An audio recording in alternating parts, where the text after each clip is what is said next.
Caitlin, what's the status of your health right now, and what specifically injury-wise between the ankle and the groin was it that prevented you from coming back this year? Yeah, honestly, I've been working really hard too. The roar of the crowd is usually deafening when she steps onto the hardwood, a chaotic symphony of thousands of fans who traveled across the country just to catch a glimpse of the phenomenon in action. But on this particular night, a heavy, uncomfortable silence fell over the arena as the broadcast camera zoomed in on the sideline. There sat Caitlin Clark, the most electrifying and commercially dominant player of her generation, draped in a towel, music, staring blankly ahead after being abruptly pulled from the game by her own head coach during a critical momentum-shifting stretch. The fans in the stands and the millions watching at home immediately erupted, flooding timelines and message boards with absolute outrage as they watched the undisputed face of the entire league get benched while the team struggled to find an offensive rhythm. It wasn't a medical issue, it wasn't a necessary breather, and it certainly wasn't a lack of effort that put the record-breaking rookie on the pine while her team desperately needed a spark. Instead, it looked to the entire basketball world like a deeply calculated, profoundly stubborn move by a coaching staff that fundamentally misunderstood the generational, once-in-a-lifetime talent they had miraculously been gifted in the draft. People across the sports landscape generally expect a rookie to simply nod, take the harsh lesson, and fall back into line like every other first-year player who had ever entered the professional ranks before her. But Caitlin isn't every other player, and the standard rules of quiet compliance simply do not apply to someone carrying the financial weight of an entire organization on her shoulders. In the immediate aftermath of this highly controversial and baffling sideline decision, she finally broke her silence, dropping a massive, heavily analyzed statement that sent absolute shockwaves through the front office and left everyone wondering if her time with the Indiana Fever was already coming to a sudden, dramatic, and catastrophic end. And the disturbing truth behind why she was really taken off the court that night and what she said immediately afterward is much darker and more complex than a simple everyday coaching adjustment. To truly comprehend the sheer magnitude of what is currently unspooling behind closed doors, you have to look closely at the bizarre, almost toxic dynamic between the superstar point guard and her head coach, Christy Sides. From the very first tip-off of the season, it felt like two completely different, utterly incompatible basketball philosophies were violently colliding in the most destructive way possible on national television. On one hand, you have a transformative player who completely revolutionized the college game with impossibly deep three-pointers, mesmerizing transition passes, and a relentless, high-octane pace that exhausted defenders and captivated millions of viewers globally. On the other hand, you have a head coach desperately trying to force that exact same transcendent player into a rigid, slow, archaic, defensive-heavy system that actively strips away absolutely everything that makes her a special, unstoppable force on the court. During multiple games throughout the grueling season, viewers watched in absolute disbelief as Caitlin was visibly reprimanded, scolded, and ultimately benched for taking the exact same deep momentum-shifting shots that made her a global phenomenon in the first place. The benching incident wasn't just an isolated mistake or a temporary lapse in judgment. It was the explosive boiling point of a massive music season-long power struggle between an old-school mentality and a new-age superstar. Insiders from within the organization began to whisper to the press that the coaching staff felt an urgent, almost ego-driven need to humble the wildly popular rookie to firmly prove that the professional league was a completely different beast and that absolutely no one was bigger than the coach's system. But this incredibly stubborn mentality drastically backfired, bleeding into the team's performance and entirely alienating the very player who was keeping the franchise relevant. The frustration on the court became completely palpable to anyone watching, with eagle-eyed fans heavily analyzing every single eye roll, every exasperated sigh, and every glaring moment of miscommunication between the bench and the floor. But this severe disconnect with the coaching staff was truly only the tip of the iceberg, because what was happening to her when the whistle actually blew was even more disturbing and physically dangerous. Life in the professional ranks, with a massive target on her back, quickly turned into an absolute physical nightmare for the rookie, and the staggering lack of support she received from her own locker room shocked analysts and fans alike.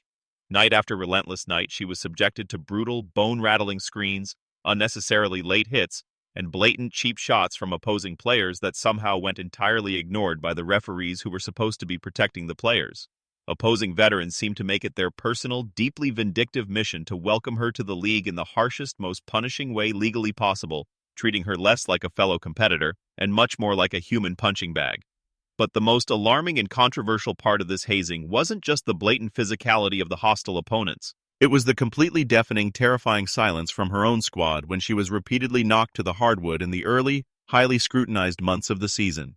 When she was aggressively shoved to the floor by completely uncalled fouls, there were no teammates instantly rushing over to pull her back up to her feet or get aggressively in the face of the offender to establish dominance. She was left entirely isolated on a lonely island, fighting a brutal, physically exhausting one-woman battle against seasoned veterans who clearly carried a massive, deep-rooted chip on their shoulders regarding her unprecedented, record-breaking popularity. It painted a remarkably grim, depressing picture of the team's locker room chemistry and fueled intense, widespread speculation that the veteran players deeply resented the overwhelming media circus and paparazzi that followed her every single move. The severe mental toll of having to produce historic franchise-saving numbers while simultaneously constantly watching your own back, knowing your supposed enforcers might not even step up to protect you, is completely unimaginable for a young player just trying to find her footing. This glaring lack of protection created a highly toxic, music-hostile work environment that essentially forced her into a perpetual state of survival mode, and it was only a matter of time the deep psychological cracks in her armor began to show to the public. Yet the intense hostility she faced from opposing rosters and the bizarre coldness from her own teammates was just a highly visible symptom of a much larger institutionalized disease rotting the league from the inside out. Music.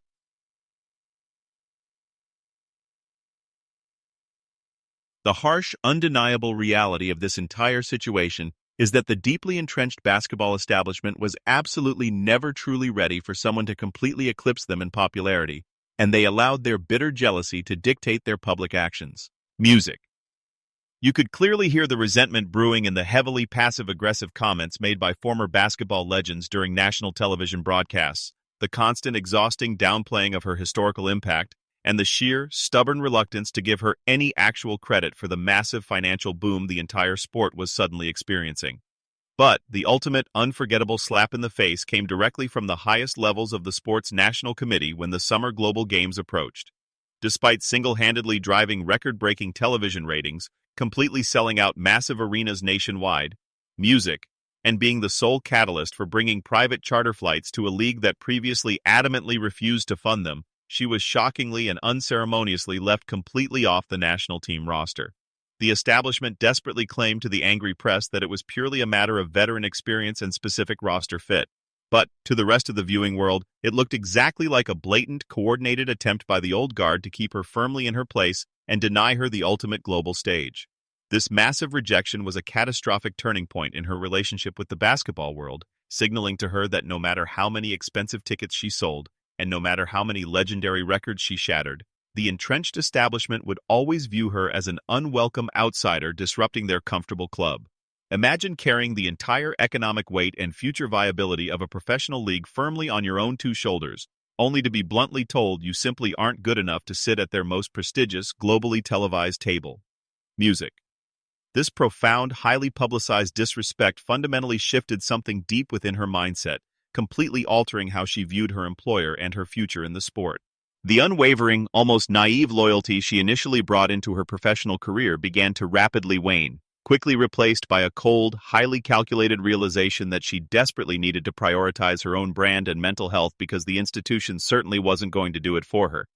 And that pivotal, life-altering realization finally culminated in a highly anticipated press conference that completely derailed the media narrative and left seasoned sports reporters completely speechless.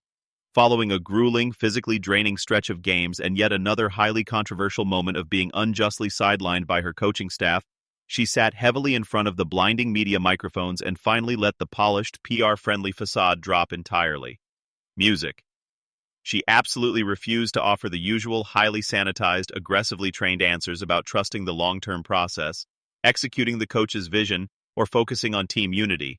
Instead, she looked incredibly, deeply exhausted, physically drained of her usual vibrant energy, and spoke with a terrifyingly blunt honesty that instantly sent a massive, undeniable warning signal straight to the team's wealthy ownership group. She explicitly stated to the quiet room that she was completely exhausted, heavily burdened both physically and mentally from the non-stop, incredibly chaotic media and physical grind she had been forcefully enduring for over a year straight without a single break.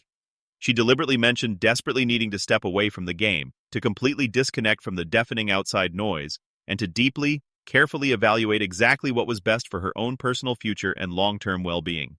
While on the absolute surface, to a casual viewer, It might have sounded like a young, overworked player just desperately pleading for an off-season break. Those deeply entrenched in the sports business world, heavily analyzing the situation, read exactly between the lines. It was a massive, highly calculated, incredibly dangerous statement of leverage aimed directly at the people signing her comparatively minuscule paychecks. She was effectively and publicly telling the Indiana front office that the current highly toxic conditions, the wildly questionable coaching tactics, the terrifying lack of on-court physical protection, the deeply suffocating media pressure, and the blatant disrespect were entirely, fundamentally unsustainable for her future. The heavy, unwritten message hanging in the air was loud, clear, and completely terrifying for the executives. If things do not drastically and immediately change to her liking, she has absolutely no legal or moral obligation to stick around and continue being the punching bag for a franchise that doesn't even know how to properly utilize her talents. And the truly terrifying, sleep-depriving part for the Fever management and the league commissioner is that she actually has the massive financial means and global influence to simply walk away from their league completely. As the loud, persistent whispers of her deep discontent grew louder across the sports landscape, a highly lucrative, entirely viable escape route suddenly and dramatically materialized in the background. Music, offering her a golden ticket out of her current misery. A brand new, heavily funded, wildly ambitious alternative 3-on-3 basketball league, heavily backed by massive private equity and founded by top-tier professional players completely disillusioned with the current system, began making massive international headlines. Huge, undeniable rumors exploded across social media and sports networks that this new renegade organization, aggressively branded as unrivaled, was silently preparing a record-shattering, completely unprecedented multi-million-dollar offer specifically designed to lure her away from the traditional, restrictive ecosystem.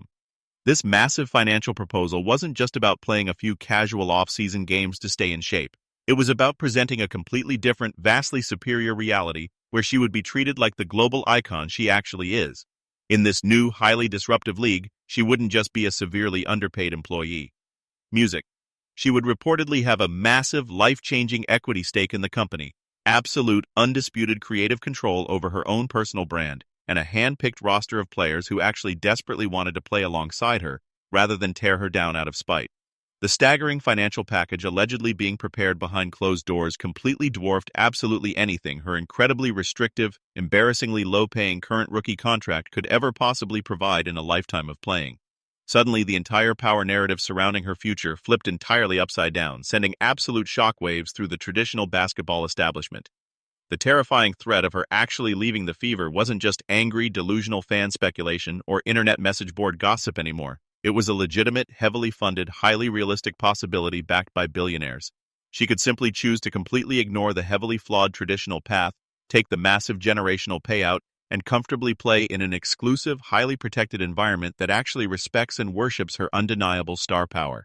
This shocking revelation turned the league's entire power dynamic completely on its head, definitively proving to the world that she doesn't need the traditional, heavily flawed league structure to maintain her massive celebrity status, but they desperately, fundamentally need her just to financially survive. Behind closed, heavily guarded doors in corporate offices, the sudden, terrifying realization of this rapidly shifting power dynamic sent the team's wealthy executives and the league's highest-ranking officials into an absolute, unmitigated state of sheer panic. The Indiana franchise went from being a completely forgotten, financially struggling Midwestern market to the absolute, undisputed center of the entire global sports universe virtually overnight entirely and exclusively because of her mere presence on their roster. Season ticket sales violently skyrocketed to unprecedented record-breaking levels. Official team merchandise completely vanished from physical and digital shelves vastly faster than it could possibly be manufactured. And local city businesses saw an entirely unprecedented, massive economic boom